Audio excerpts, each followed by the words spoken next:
We're really doing this? We're really doing this. Fuck.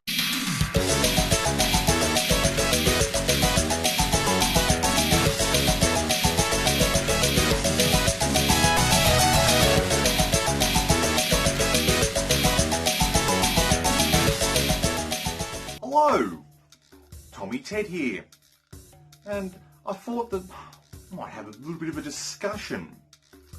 Recently, in the past few days, almost a week, I was very lucky enough to attend PAX 2019. I attended Saturday. I was not able to attend the 3 days, but I jumped in on Saturday, and boy am I glad I did. Because, in a nutshell, I had an absolute ball. I did. It completely overshadowed any expectations I had, but in the best way possible. It was one of the best experiences I've had in my gaming world.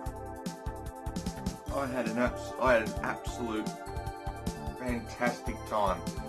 I did get a tiny glimpse of it on the Friday. I was able to go in early to pick up my badge. I got a small glimpse of it, and it just made me even more excited for the next day. So Saturday arrives. I get up early and I wait for the train. I caught the train in, got off at Southern Cross Station in Melbourne, had a little brekkie, and then made my way down to Melbourne Exhibition Centre for the big day.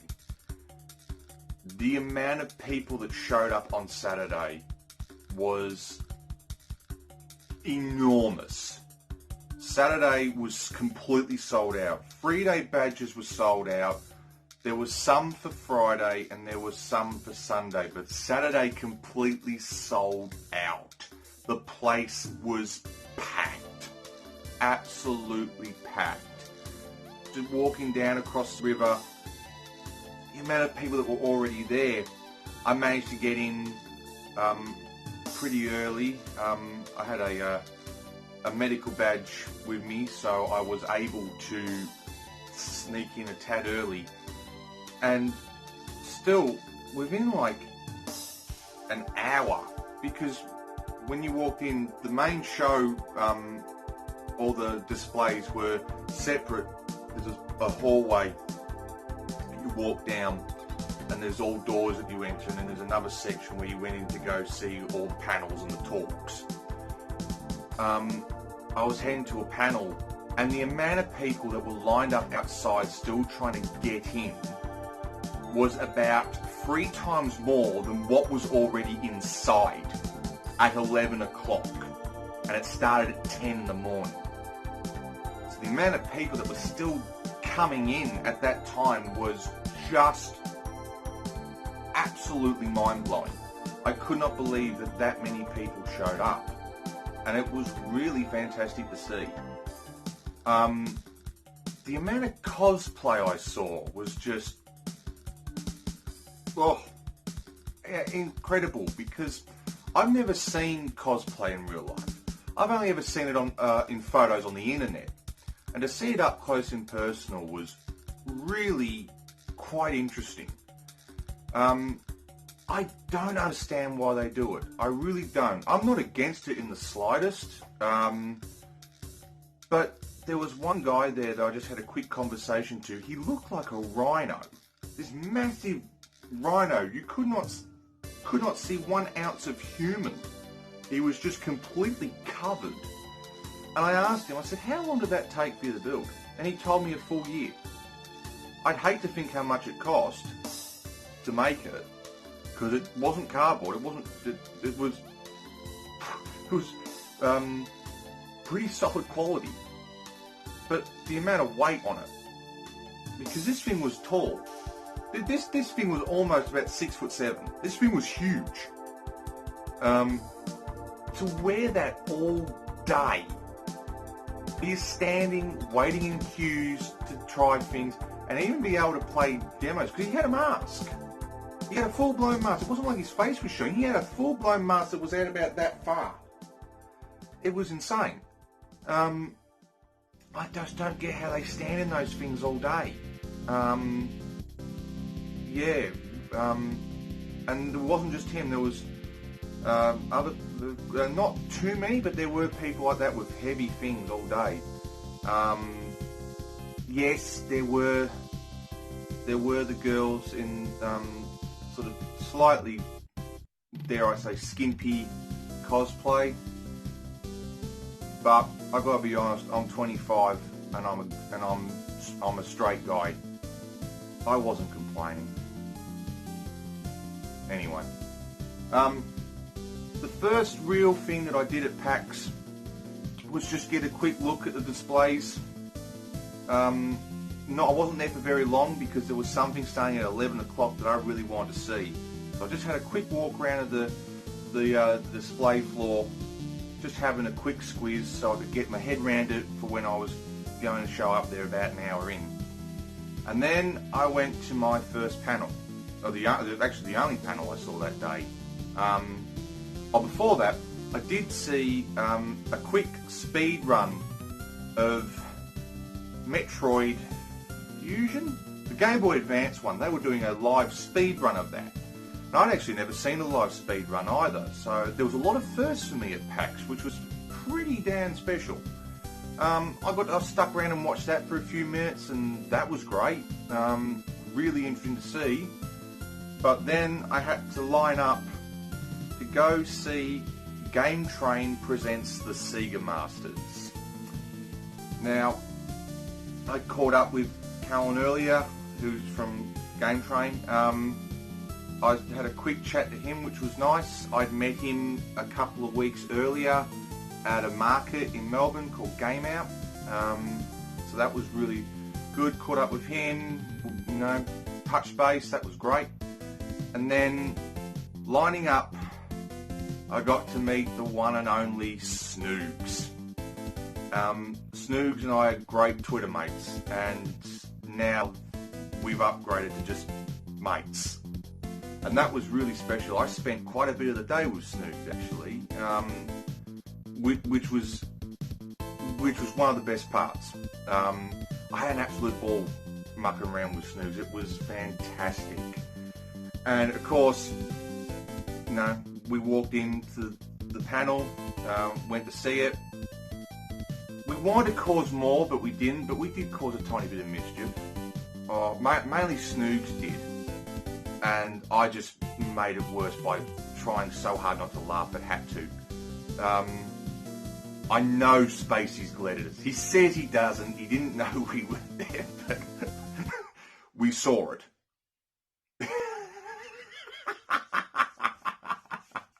Anyway, so yeah, that was really interesting. There was things they elaborated on that they hadn't discussed before, which was really good to see. That was a good panel to watch, to see Spacies, Sega Master Tim, and the two twins. That was great. Afterwards was absolutely rather special because we were getting up to go to leave, and me and Snoogs are just standing up the little stairs in between the seats to get to go away, at which point I feel a tap, and standing there is Spacies with his hand out going, "How are you?" And that was something really special. I was planning to catch up with him at some point, and I was fully expecting to approach him. I didn't think that he would actually. No, I'm not complaining. For him to actually come up was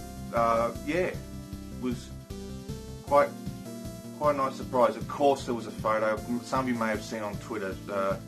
He posted it, and I retweeted a photo of us, which is pretty cool. There's a photo of me and Snoogs as well. They'll be in the video. So we caught up for a little bit, and then I caught up with Sega Master Tim. I said hi to him for 5 minutes, which was nice. I caught up with him 2 weeks before and I had a bit of a chat with him. It's always nice to talk to Tim. Good bloke, great bloke. And then me and Snoogs hit the floor a tiny bit. Had a look around. We immediately went to the retro section, which was put together by Weird and Retro, and they're mates of mine as well. I see them at a couple of events here and there, and PAX was just another one. It was really great, really great to see their display. Their display was fantastic because they did have stuff behind display cabinets.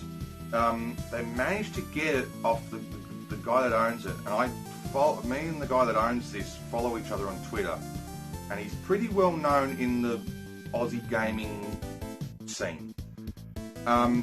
He has the prototype Sega Saturn, and it was on display. That was a sight to behold. That was really cool to see. I was completely in awe of this thing. Being a massive Sega fan that I am, just to see that was just something spectacular. And this was the one that was shown off at, was it E3? Or, I think it was E3 in 95. Or, yeah, 94, 95. I know the exact facts, but they elude me at this point. To see that was amazing. Another thing that was really awesome to see was the large box Psygnosis Amiga games, Shadow of the Beast, and a whole bunch of those games with the Roger Dean artwork. Now, besides video games, I'm a massive music fan, and my favourite band of all time is Yes. And of course, Roger Dean did a majority of the album covers for Yes. So I was absolutely smitten with these. These were absolutely incredible to see, because the closest I'd ever been to something like that was the Shadow of the Beast artwork for the Mega Drive version of Shadow of the Beast. That's as close as I've ever come to something like that. And to see, like, about 8 of them in this display case was just fantastic to see. Then Weird and Retro also had consoles that could be played. It was fantastic. There was Amiga 1200, there was a Japanese Mega Drive, there was a PC Engine with Street Fighter 2 on it, there was a Vectrex there. It was incredible to see, and they could be played. That was the best thing, was that they were set up with monitors and they were playable. I also got to check out the Mega SG there, and they were actually running Alex Kidd Miracle World, and I did have a go at that. And that Mega SG runs great. I then hit up the pinball section. I'm a big pinball nut. I have been ever since I was about 10, 11 years old. Played a little Circus Voltaire, had a look at some of the new machines that Stern had brought out. That was great. And then walking around the floor more. Snoogs and I by this point had separated. I talked to Spacies a bit more. And then I was chatting to some other people. That went great. A couple of new followers on Twitter I'm following with. Shout out to Tony.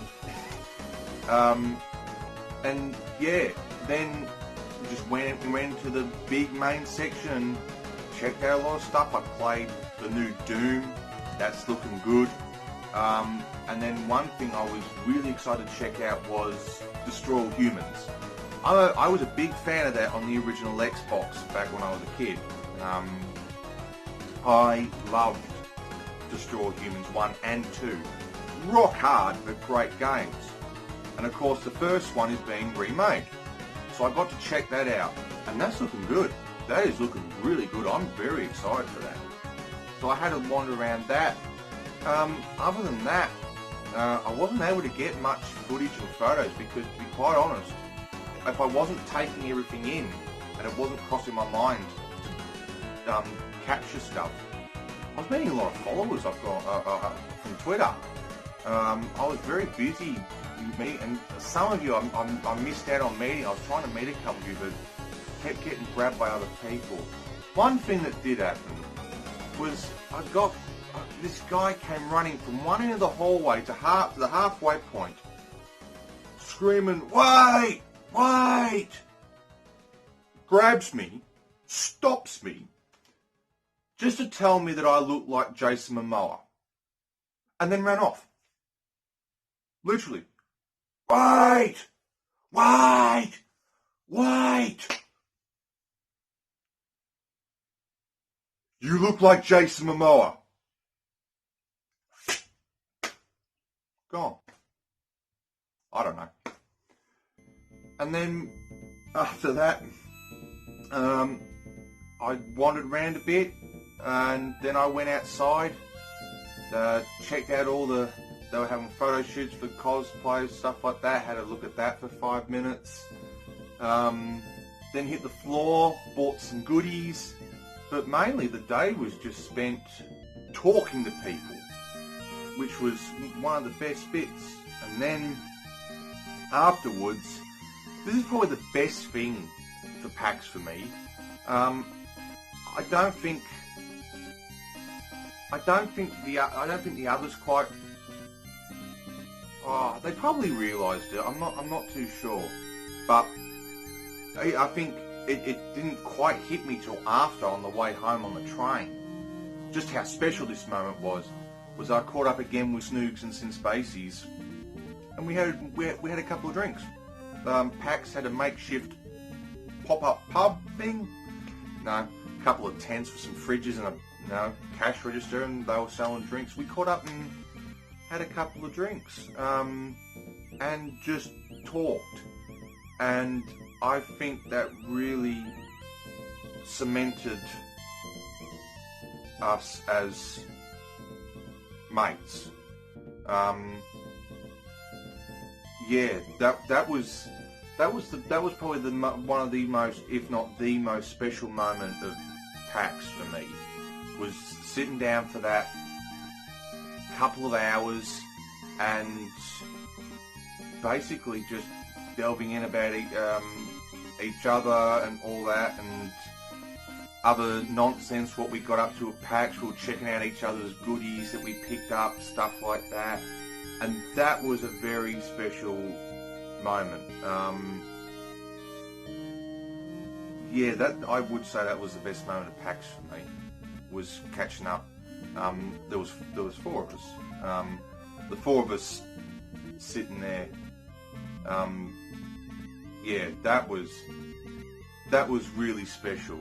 And next year's PAX is already getting planned, and I can't wait for that. I'm now really looking forward to that, and to catching up with everyone again. If there's an event in Sydney, I'm definitely going to try and get up there for that and do something like this sooner, because even still now, it's hitting me how special that was. That's a very, very, very, that's a very special moment in my life for me, actually. I'm probably being a little bit over dramatic about it, maybe, I don't know, but that's just how special it is to me. I don't know how else to express it that makes me look normal. Because, newsflash, I'm not normal. Never have been, never will be, probably. And that was the most special thing for me, was that couple of hours. And then, after that, we all decided to call it a day. And that was PAX. An absolutely crazy, crazy event in the best way possible. Everyone around me was super polite. I actually had a walking stick with me. I actually had to walk around with a walking stick, and boy, in that type of crowd you expect a lot of selfish people. Never came across one in the amounts of, well, it seemed like tens of thousands, but no, the thousands of people. Not one inconsiderate person. It was unbelievable. Yeah. So that was PAX for me. Just real quickly, I didn't get much. I was very busy that day. I didn't get much footage or photos or a couple of things. But I did pick up some goodies. One of them, which you can actually see right there, and it's this little fella. It's the Cable Guy's Sonic the Hedgehog. I've been thinking about getting one of these for a while, and he was sitting there, and I thought, well, this is the time to do it. I'm not massive on like pins and that, and the actual PAX merch. I didn't seem that keen on it. So I know where I got him from, and of course, Sonic the Hedgehog is just absolute special franchise to me. So to get a Sonic something Sonic from PAX is pretty darn special for me. Now I've got to find the Tails one. Also from PAX, King's Comics were there and had a stall there. So I had a little bit of a flick through. I'm not the most massive comic book guy, but I do dabble in it a bit. And one of the things what I picked up was the trade paperback for Maximum Carnage. I've wanted to read this for the longest time. I read it years ago. There was a trade paperback actually in my local library when I was a kid, and I borrowed it. But that's going back, 17, 18 years. So to pick this up was really darn cool. I actually picked up the Mega Drive game Maximum Carnage a couple of weeks ago at that market, and of course it's based on this. So to have this is really darn special. I also own Separation Anxiety on the Mega Drive, so now I've got to hunt down Separation Anxiety and Lethal Protector, because Separation Anxiety is more based on Lethal Protector. And that's it. That's my PAX story. So what I'm going to do now is I've got a little montage of what I actually did get. Not every photo's in this because there were a lot of silly selfies for Twitter, but I've thrown in a couple. There's a lot of the footage is really just of people because I couldn't get over how many people were there. There's a little bit of the Sega panel, a little 30-second clip or something like that. So I've thrown that in. So here's just a little montage. A majority of you guys would have already seen it on Twitter, but we'll show it here in something a little bit more presentable for YouTube. So we shall depart on that. So thanks very much for watching, and until next time, I'll see you later.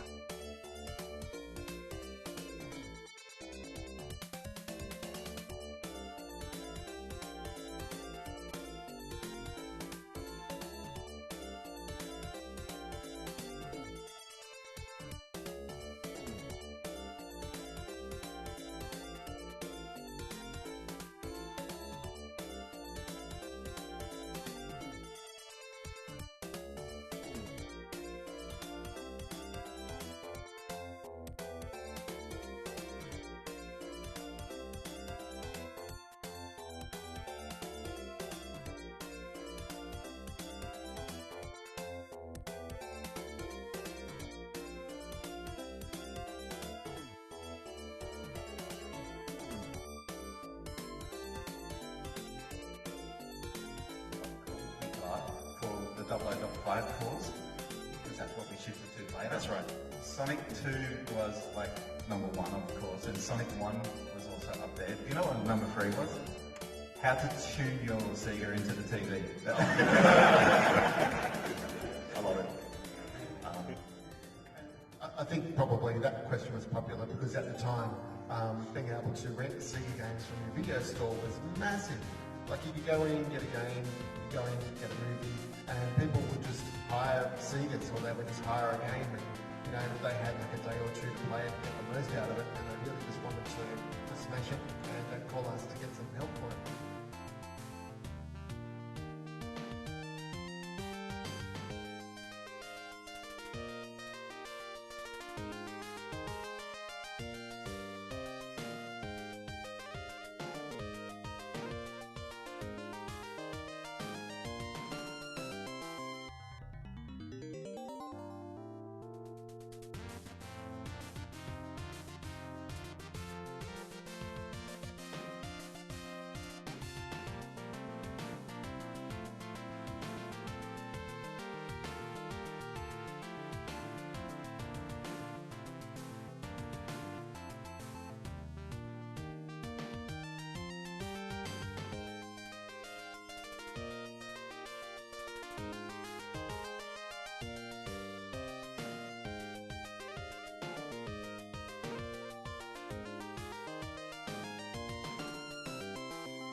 Heading home now from PAX. I've finished at the train, time to catch an Uber and go home.